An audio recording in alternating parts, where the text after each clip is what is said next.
नमस्ते। एक बार फिर एक ऐसी खबर जो आपके रोंगटे खड़े कर देगी।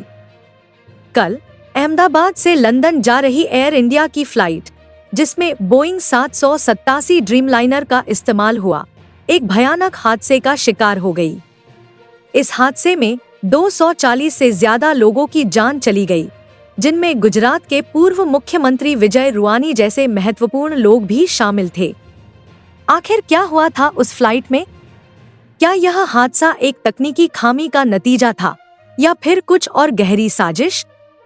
आज हम इस मामले की गहराई में जाएंगे, नए सबूतों, जांच के ट्विस्ट और बोइंग की विवादित सेफ्टी नीतियों को उजागर करेंगे। नाटकीय विराम, सच क्या है? आइए शुरू करते हैं।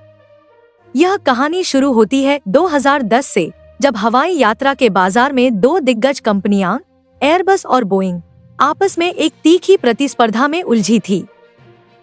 एयरबस ने अपना नया अत्याधुनिक विमान एयरबस 320 नियो लॉन्च किया, जिसने बाजार में तहलका मचा दिया।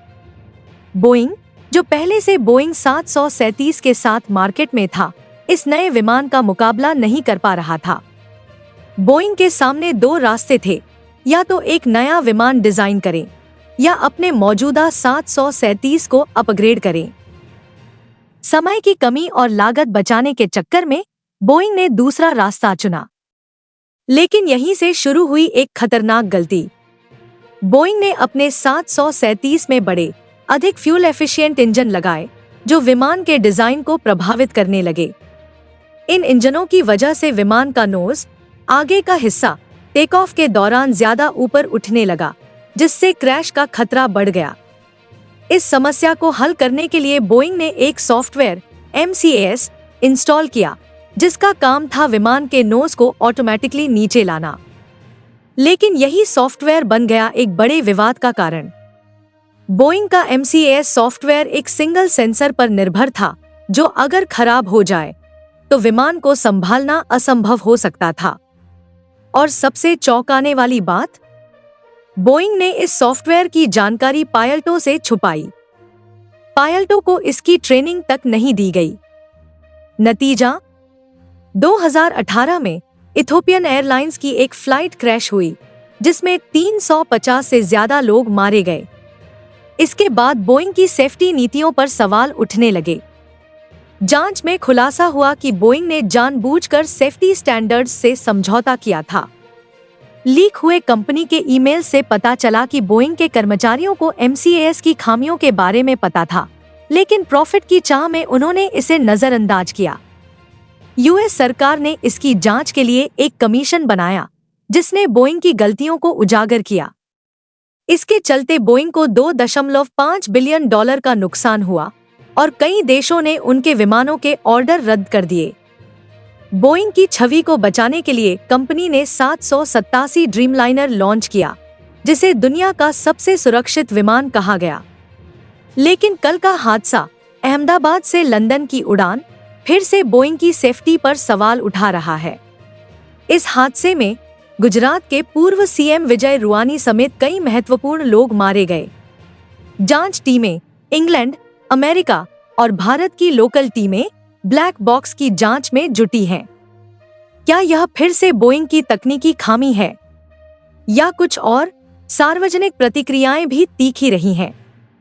सोशल मीडिया पर लोग बोइंग की विश्वसनीयता पर सवाल उठा रहे हैं। एक पुराना नारा था, if it's Boeing I am going, लेकिन अब लोग कह रहे हैं, if it's Boeing I am not going. कुछ यात्रियों ने तो बोइंग के विमानों में यात्रा करने से मना कर दिया है। विशेषज्ञों का कहना है कि ब्लैक बॉक्स के खुलने के बाद ही हादसे का असली कारण सामने आएगा। लेकिन सवाल यह है, क्या बोइंग ने फिर से कोई जानकारी छुपाई? क्या यह हादसा एक और अनैतिक प्रैक्टिस का नतीजा है?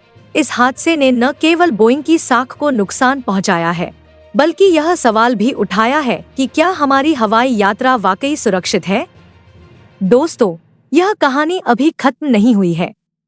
इस हादसे ने कई सवाल खड़े किए हैं और हम चाहते हैं कि आप भी इस चर्चा का हिस्सा बने। क्या आपको लगता है कि बोइंग की गलतियां माफ करने लायक हैं? या क्या हमें और सख्त नियमों की जरूरत है? नीचे कमेंट में अपनी राय जरूर बताएं। अगर आपको यह वीडियो पसंद आया तो लाइक और शेयर करना न भूलें। हमारे चैनल को सब्सक्राइब करें और बेल आइकन दबाएं ताकि आपको इस केस के हर अपडेट की जानकारी मिले।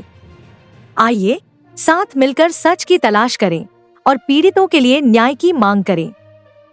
दोस्तों, अहमदाबाद लंदन फ्लाइट हादसा सिर्फ एक त्रासदी नहीं बल्कि एक चेतावनी है। क्या बोइंग ने अपनी गलतियों से सबक लिया या अभी भी कुछ छुपाया जा रहा है? ब्लैक बॉक्स के खुलने के बाद हमें और जवाब मिलेंगे, लेकिन तब तक यह सवाल अनसुलझा है, क्या हमारी जान की कीमत कॉरपोरेट मुनाफे से ज्यादा है? हम इस केस पर नजर रखेंगे और हर अपडेट आपके सामने लाएंगे। तब तक के लिए सच और न्याय के लिए आवाज उठाते रहें। नमस्ते।